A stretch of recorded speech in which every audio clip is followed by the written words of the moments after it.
கடலில் போகிறது என்பது ஒரு பெரிய மகிழ்ச்சியான ஒரு இன்பகரமான பயணம். ஆனால் மீனவர்களுக்கு அது தினமும் நடைபெறுகின்ற ஒரு செயல். அதுதான் அவங்களுடைய பணியே. அப்படி அவங்க கடலில் போயிட்டு இருக்கும் பொழுது என்ன நடக்குதுன்னா, மழை காலம் வந்ததுன்னா நல்லா மழை பொழியும். அப்படி மழை பொழிகின்ற பொழுது அலைகள் எல்லாம் ரொம்ப பெரிய பெரிய அலைகளாக வீசி வரும். அப்படி வர்ற அலைகள்கிட்ட இருந்து அங்கே போன மீனவர்களால் தப்பிக்கிறது எளிமையாக இருந்தாலும் சில சமயங்களில் சுழி காற்றும் வந்துடுச்சுன்னா அவங்களால தப்பிக்கவே முடியாது. அப்படி ஒரு சுழியில் தான் மாட்டிக்கிட்டாங்க.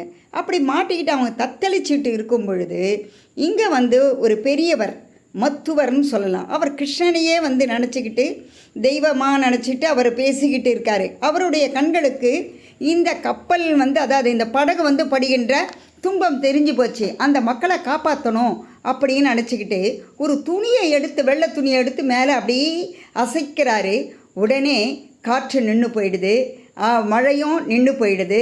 அந்த அலை அடிப்பதும் மெதுவாக அது மெதுவாக அடிக்குதே தவிர அந்த மக்கள் பேராபத்தில் இருந்து படிச்சுக்கிட்டாங்க. அப்போ அந்த இடத்துல இவர் போகிறார் அந்த அப்போ அவங்க கேட்குறாங்க, ஐயோ உங்களால் தான் நடந்தது போல இருக்குது, எங்களுக்கு உனக்கு என்ன வேணுமோ கேளுங்க நான் தரேன்றார். ஒன்றும் இல்லை, உன்னுடைய படகுக்கு அடியில் ஓப்பிச்சந்துரும், அதையும் என்கிட்ட கொடுத்துடுங்கோ அப்படின்றார். இவங்க எடுத்து கொடுக்குறாங்க. அவர் கையை விட்டால் உள்ள ஒரு அழகான கிருஷ்ணர் சால கிராமத்தில் இருக்கிறது கடை